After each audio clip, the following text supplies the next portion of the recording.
Ang dalawang pinakamalaking barkong pandigma na kinatatakutan mula sa Alemanya ay bibilhin ng Pilipinas.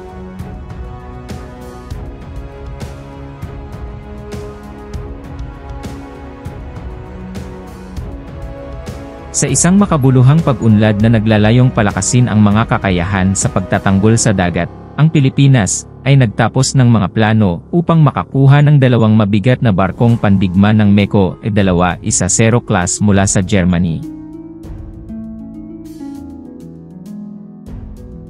Ang acquisition na ito ay nagmamarka ng isang pivotal milestone sa pagsisikap ng Maynila na pahusayin ang lakas ng hukbong dagat nito at pangalagaan ang territorial water nito sa gitna ng umuusbong na mga hamon sa seguridad sa rehiyon.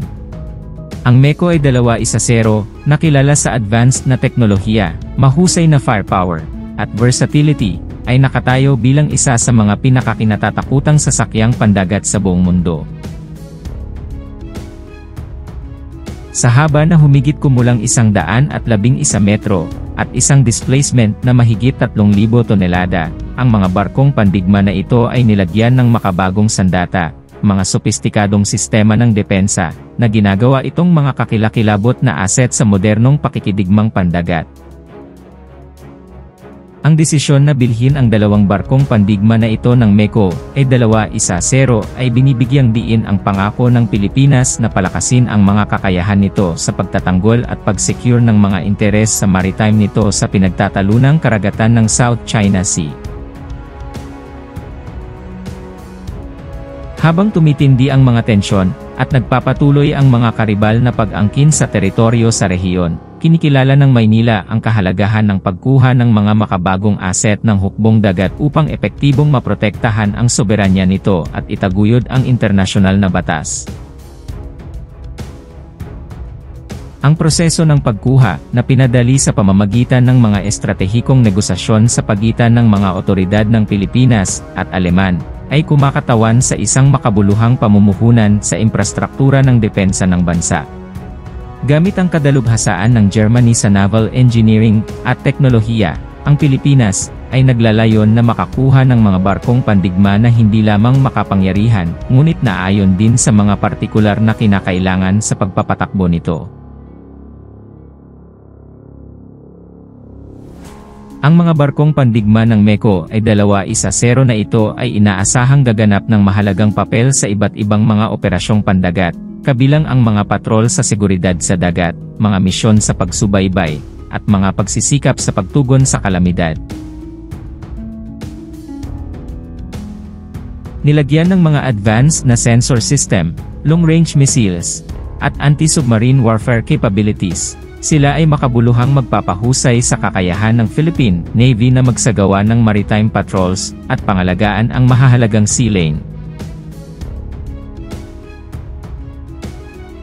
Bukod dito, ang pagkuha ng mga barkong pandigma na ito ay binibigyang diin ang pangako ng Maynila sa pagpapaunlad ng mga estratehikong pakikipagsosyo sa mga pangunahing kaalyado, pagpapalakas ng kooperasyon sa depensa sa mga bansang nagbabahagi ng mga karaniwang interes sa maritime security. Sa pamamagitan ng paggamit ng kadalubhasaan ng Germany sa teknolohiyang pandagat, hinahangad ng Pilipinas na pahusayin ang interoperability sa mga kaalyadong hukbong dagat at palakasin ang kapasidad nito para sa magkasanib na operasyong maritime sa rehiyon ng Indo-Pacific. Ang pagkuha ng MEKO E-210 na mga barkong pandigma ay sumasalamin sa maagap na diskarte ng Pilipinas sa pagtugon sa mga umuusbong na hamon sa seguridad at pagprotekta sa mga pambansang interes nito sa lalong komplikadong geopolitikal na kapaligiran.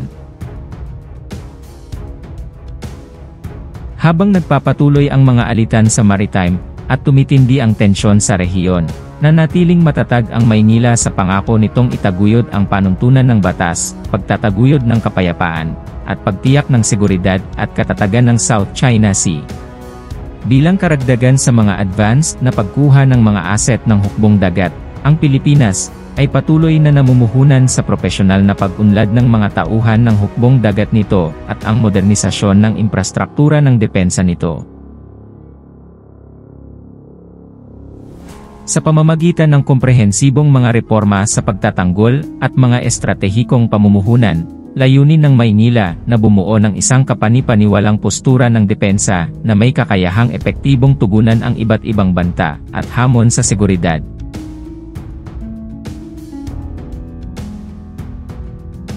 Habang umuusad ang proseso ng pagkuha, umaasa ang Pilipinas na isama ang mga barkong pandigma na ito ng MECO E-210 sa armada pandagat nito, higit pang pagpapahusay sa mga kakayahan nito sa pandagat at muling pagtibayin ang pangako nitong pangalagaan ang integridad ng teritoryo at soberanya sa dagat. Sa matinding pagtuon sa pagpapahusay ng maritime security cooperation at interoperability, ang Maynila ay nananatiling nakahanda upang harapin ang mga umuusbong na hamon sa seguridad at mag-ambag sa rehiyonal na kapayapaan at katatagan sa Indo-Pacific. Habang nagpapatuloy ang mga alitan sa maritime at tumitindi ang tensyon sa rehiyon, nanatiling matatag ang Maynila sa pangako nitong itaguyod ang panuntunan ng batas, pagtataguyod ng kapayapaan, at pagtiyak ng seguridad at katatagan ng South China Sea. Bilang karagdagan sa mga advanced na pagkuha ng mga asset ng hukbong dagat, ang Pilipinas ay patuloy na namumuhunan sa propesyonal na pag-unlad ng mga tauhan ng hukbong dagat nito at ang modernisasyon ng infrastruktura ng depensa nito. Sa pamamagitan ng komprehensibong mga reforma sa pagtatanggol at mga estratehikong pamumuhunan, layunin ng Maynila na bumuo ng isang kapani-paniwalang postura ng depensa na may kakayahang epektibong tugunan ang iba't ibang banta at hamon sa seguridad.